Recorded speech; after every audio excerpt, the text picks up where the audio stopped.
Assalamualaikum warahmatullahi wabarakatuh.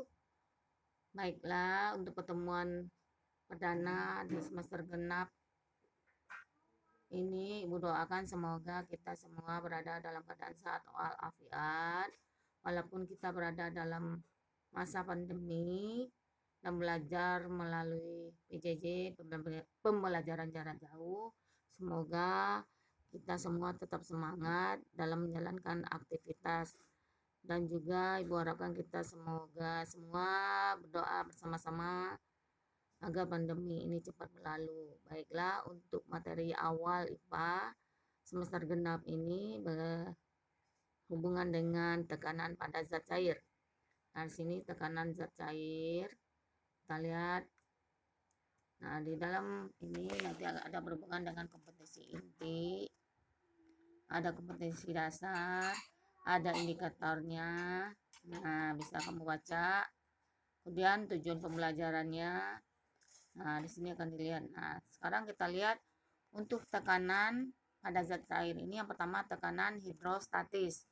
Tekanan hidrostatis adalah tekanan dalam zat cair yang disebabkan oleh beratnya zat cair itu sendiri. Secara teori dapat dirumuskan P sama dengan rho GH. Nah, pH itu disebut dengan rho GH. Di sini bukan P ya, pH. pH kecil. Nah, pH tekanan zat cair, H kedalaman ya. H-nya H kecil di sini. H-nya. Nah, kemudian P massa jenis, rho bukan P, itu disebut dengan rho. Rho ya. Kemudian untuk yang G itu gravitasi, percepatan gravitasi. Nah, setelah itu ada lagi berhubungan dengan bejana berhubungan. Bejana berhubungan ini berbunyi bila bejana berhubungan diisi zat cair yang sama dalam keadaan setimbang. Zat cair dalam bejana itu terletak pada satu bidang datar nih. Nah, walaupun bentuknya berbeda-beda nih, ada lurus, ada berliku, ada bulat, ada lurus nih. Nah, nanti bila diisi zat cair semuanya akan sama ini. Tingginya sama. Nah, hukum bejana berhubungan ini tekanan di atas bejana tidak sama.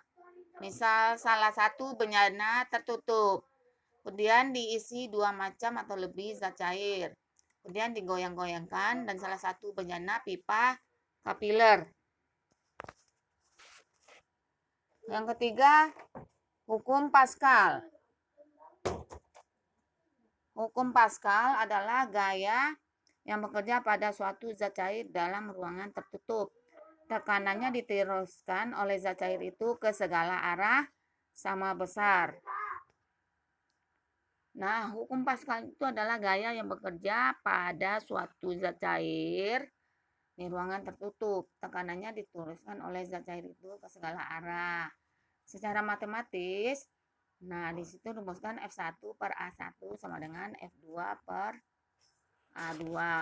Nah, ini F1 A1, F2 A2, gaya 1, gaya 2, los penampang 1 penuh los penampang 2. Nah, sini penerapan hukum Pascal itu untuk apa?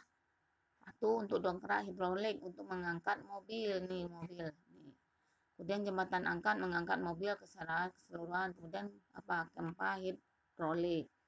Nah, kemudian ada lagi yang berhubungan dengan tekanan zat cair itu hukum Archimedes. Hukum Archimedes itu suatu benda yang diselupkan ke dalam zat cair baik sebagian atau seluruhnya akan mendapat gaya ke atas yang besarnya sama dengan berat zat cair yang dipindahkan didesak oleh benda tersebut. Nah, benda dikatakan tenggelam bila massa jenisnya, nih berat jenisnya lebih berat dari zat cair itu sendiri.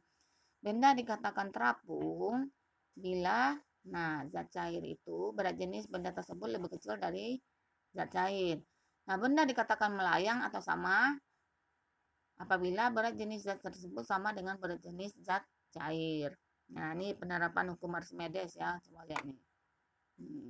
Ada balon-balon, kapal, jembatan, kapal. Nah, kita tahu kapal itu kan dari besi. Kenapa dia bisa berjalan di air? Kenapa tidak tenggelam? Ya, karena di Dalam kapal itu ada bagian ruangan paling bawah itu diberi ruangan hampa sehingga dia memiliki berat jenis yang kecil dari air sehingga dia bisa terapung. Kemudian tekanan udara. Permukaan laut dijadikan titik acuan pengukuran tekanan udara yaitu 76 cm Hg. Makin tinggi permukaan bumi dari permukaan laut, tekanan udaranya semakin berkurang. Setiap kenaikan 100 meter dari permukaan lautan tekanan berkurang. Nah, penerapan tekanan udara nih, ini adalah ya, berhubungan dengan kompas. Kemudian hukum Boyle. Hukum Boyle itu hasil kali antara tekanan dan volume gas dalam ruangan tertutup adalah tetap. Sehingga asalkan suhunya tetap. Ini P1 kali V1, P2 kali V2. Nih, ya. Nah, ini penerapan tekanan udara. Ini apa nih? Pompa. Nah, ini alat pengukur tensi. Nah, kemudian tekanan zat cair dalam tubuh. Osmosis. Perpindahan molekul air melalui selaput semi permeabel selektif dari bahan yang lebih encer ke bagian yang lebih pekat melalui membran semi permeabel. Membran semi permeabel itu adalah lapisan yang bisa dilewati sedikit. Kemudian osmosis dalam tubuh, konsentrasi normal natrium klorida dalam darah adalah ada yang disebut isotonik, hipotonik, hipertonik. Iso, hipo, hiper. Kemudian penggunaan osmosis itu penggunaan cairan infus yang harus isotonik dengan sel darah tubuh agar tidak terjadi granulasi maupun plasmolisis. Ini orang nih. Yang kedua, penyerapan air dan mineral dalam tanah oleh akar tanaman. Ya, akar tanaman ya. Kemudian tekanan darah. Saat jantung memompa darah, jumlah tenaga darah yang ditekan terhadap dinding arteri disebut tekanan darah. Nah, tekanan darah tinggi dikenal dengan hipertensi. Tekanan tertinggi di aorta mencapai 100, tekanan dipengaruhi oleh kekentalan darah dan luas pembuluh darah. Kemudian kerja jantung. Saat jantung memompakan darah, jumlah tenaga darah yang ditekan terhadap dinding arteri disebut tekanan darah. Ini atrium vertikal. Nah, tekanan sistole itu 120, tekanan diastole itu 80. Nah, bagian-bagian jantung ini ada anatomi jantung nih. Ya. Ini bagian-bagiannya. Kemudian transportasi air dan garam. Proses pengangkutan air dari akar ke daun melalui proses osmosis dan dipengaruhi oleh faktor ada daya tekan akar, daya kapilaritas batang, dan daya hisap daun. Nah, ini yang kita tahu air itu kan zat cair. Kenapa bisa sampai ke daun? Ya ini.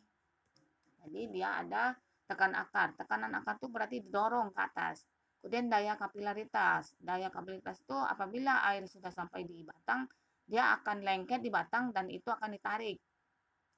Ada daya kapilaritas batang. Kemudian sampai daun akan dihisap oleh daun.